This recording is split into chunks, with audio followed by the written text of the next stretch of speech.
So today we're going to be looking at this fantastic multi-tool from Swiss Army Knives. I believe it's the first time, believe it or not, that I've reviewed a Swiss Army knife multi-tool on the channel, and I'm sad to say that because I really like this multi-tool. This is the Swiss Tool X. Now this particular one does come with the leather holster or the leather pouch, and it also does come with the ratcheting tools, which we'll talk about in a moment. Now you can get the Swiss Tool X with the ratchet. You can also get it without the ratchet and just the leather case. They also have their Swiss Spirit tools, which are a little bit different than the Swiss Tool X. But I believe all in all they have about 9 different multi-tools, and this one really has a lot going for it. It really has a nice tool set, especially for someone who maybe leaves their go bag in the car, for example. I've set this up to kind of be, you know, in my tool setup in the car, or, you know, even EDC if I'm just taking a backpack or something. You know, something like this would be a great item to take along. So I quickly grabbed several other Leathermans that I had in various kits. Down here we have the Leatherman Super Tool, which, you know, you can see it's about the same length. It is a little bit thinner than the Super Tool, so that's cool. The Leatherman Free P4, which I really like. Again, it's about the same width, maybe a little bit thinner, but the P4 is a little bit shorter. And then I have an OHT here. The main thing I wanted to show you with the Leatherman tools is on the pliers themselves. Of course, we'll go over all the tools that the Swiss Tool X has, but somebody pointed out to me, if you look at the tips, Swiss Army tip there is a little bit more blunt than the Leatherman tip, and it's not just on, you know, the Super Tool, it's on the Free P4 as well. You can see a little bit better maybe there. So something just interesting that was pointed out to me. I don't know if it makes or breaks a tool at all. For me, you know, the stouter the better, less chance you have of twisting that up or breaking the point off. But all in all, this tool, as I've been using it for about the last month or so, I've had it, you know, in the rain. I had it on the beach, so I had it in sand. I just recently blew it all out and got most of the sand and grit out of it. But it's just a hard use tool, and you know, it's something that's very handy with the particular tool set that comes with this model. So you do have outboard facing tools, which is nice, and they are all lockable. So again, that's nice. It's fairly similar to the P4 here, which they did all outboard tools, and they lock as well. So I like that.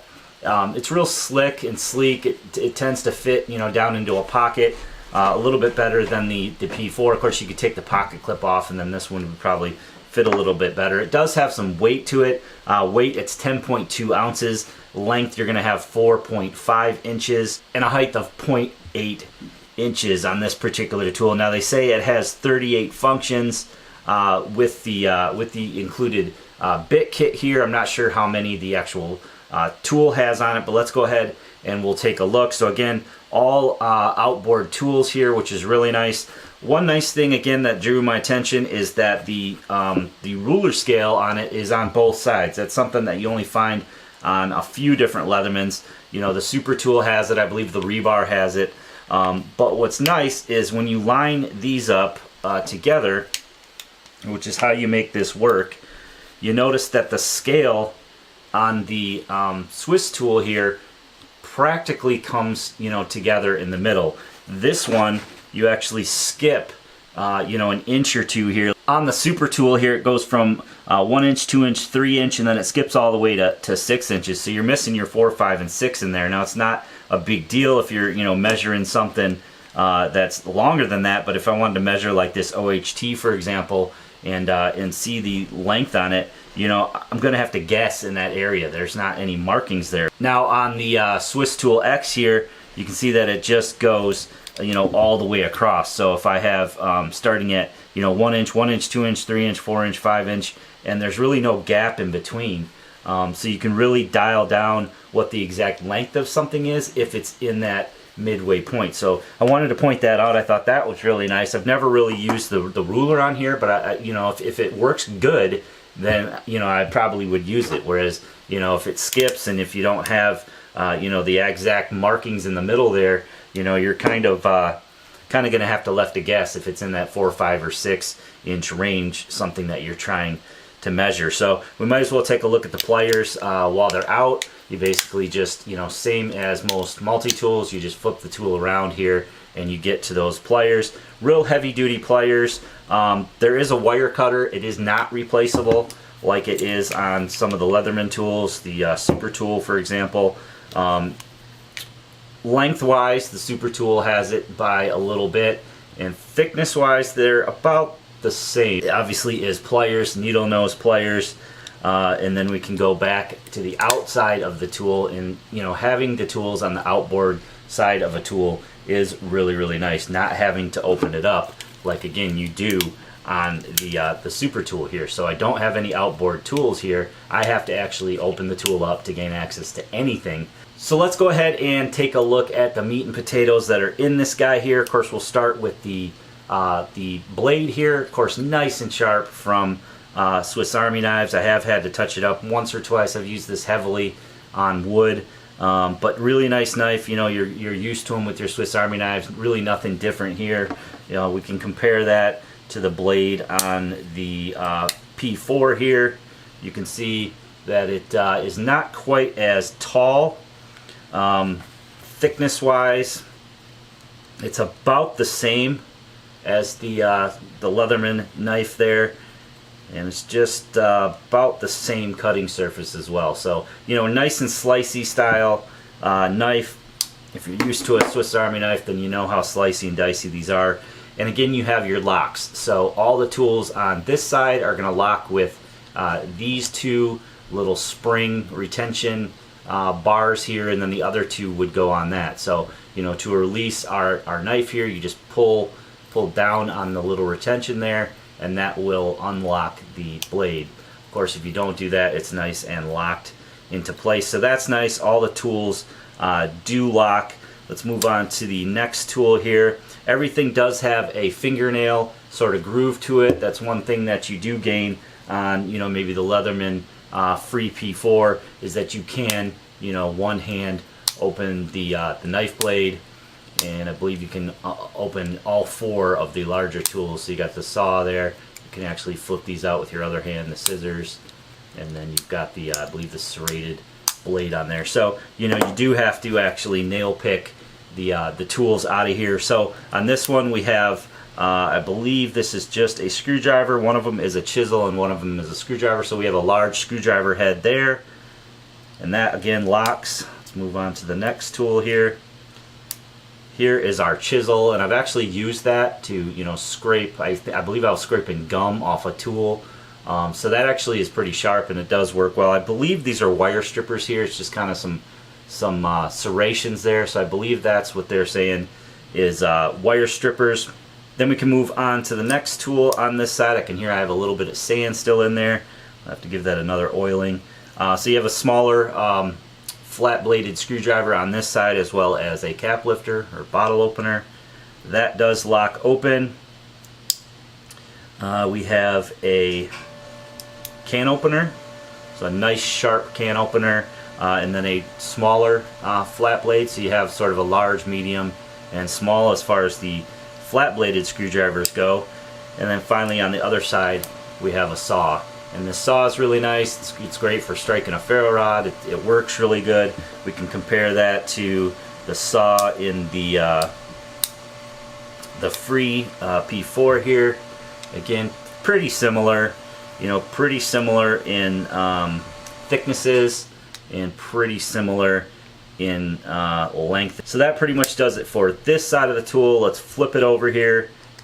Grab our scissors. Again, something that, you know, Swiss Army is, or Victorinox, I keep saying Swiss Army, but Victorinox is known for is their scissors. Really nice scissors. Really nice to cut stuff with. Really strong. You know, they can cut cardboard. They can cut things that some of the other cutters or scissors, for example, on other tools just won't handle. But nice larger you know, set of scissors there. Scissors come in so handy when you need them. I don't always need them, but if you do need them, they come in really handy. If you're cutting down a bandage, for example, you're cutting, you know, tape, and you want it, you know, to fit around somewhere, and your knife just isn't getting it done. Thread, of course, any kind of, you know, any kind of cutting where you need a little bit more precise ability than the knife. That scissors really comes in handy.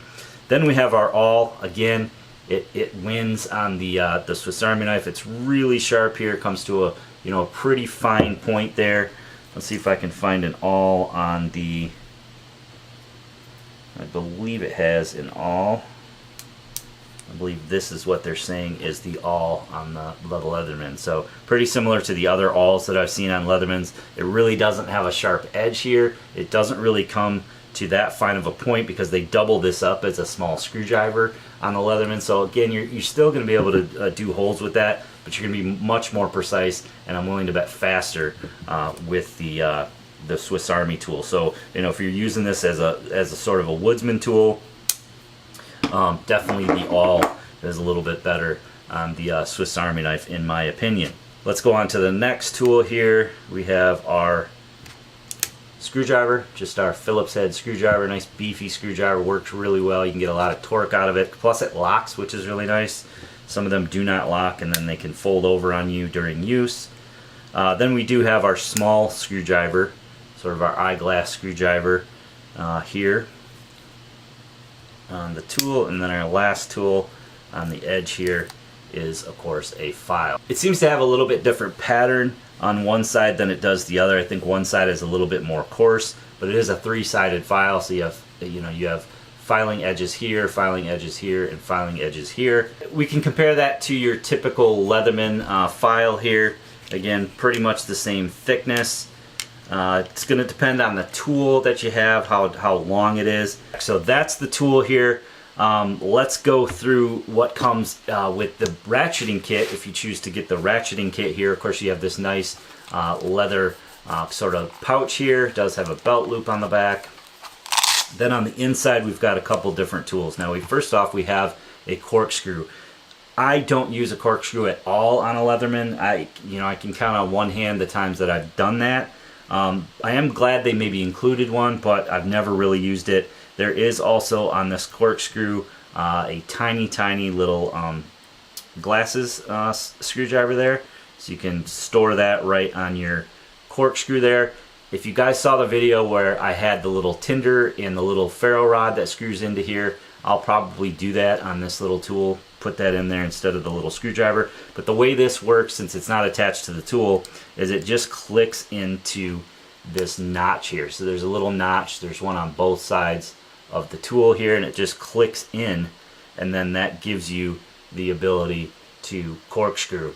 Now, in all transparency, I did not test that. I don't know if it would fall out. Maybe you guys can comment on that. Again, it's not something that I use, so I really don't care how functional it is, but it is there. It does come in the kit.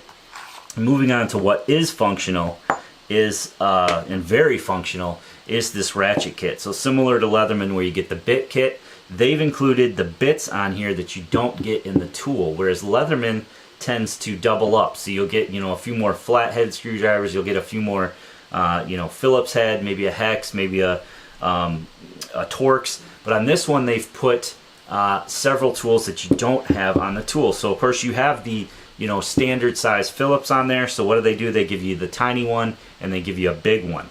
So no matter if you're using this kit or if you're using the tool itself, you've got all three sizes of Phillips head screwdriver covered. They don't put any flat blades on here because again the tool has three different sizes. They have two different sizes of Torx and two different sizes of hex, and then several extra slots here that you could put your own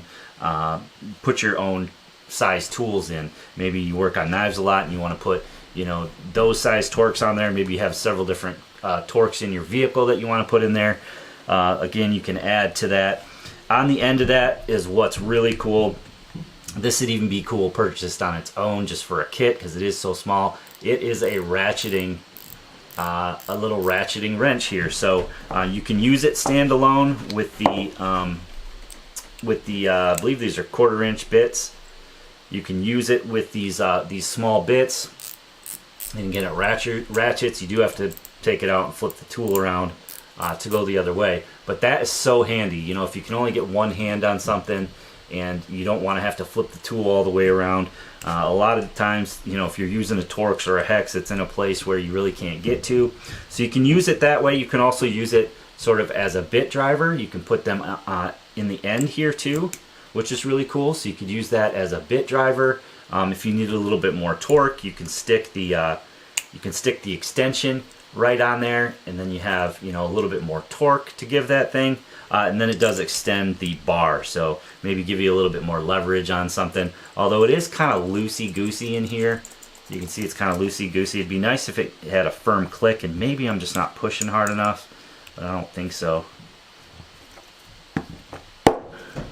Yeah, it just doesn't, it clicks in there, so it's not going to fall out, but it doesn't, you know, it doesn't click in there very firmly, as firm as I'd like it to. So there's that. I'm going to go ahead and put this back in our bit kit, and that whole, you know, kit just sort of rides in the back of the pouch here. Of course, you could separate it out, which is probably what I'll do. I'll probably separate this out and put it into like a little tool kit with several different sockets that are useful for my car.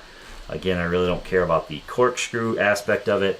And then the tool itself, you know, just slides down, and you have a nice compact, really, really functional tool setup here with the Swiss Tool X. I really like it. It's something that I've really liked to use. I sort of do miss the, you know, the one-handed opening and closing on something like the Free. That's something I kind of got, you know, used to quite a bit. But all in all, you know, this tool just does it better, whether it be the saw, whether it be the awl in it, even the screwdriver.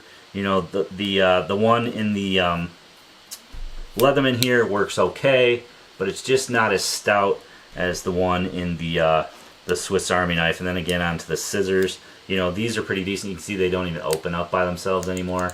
These are pretty decent, but they, you know, and they do a decent job, but they don't compare to the scissors that they put on a Swiss Army knife. So all in all, I'm pretty happy with this. I'll have links below where you guys can check these out, check out the other models as well. Let me know what you guys think. Leave me a comment in the comment section below. Hope you guys enjoyed the video. Give it a big thumbs up for me, and I'll see you on the next one.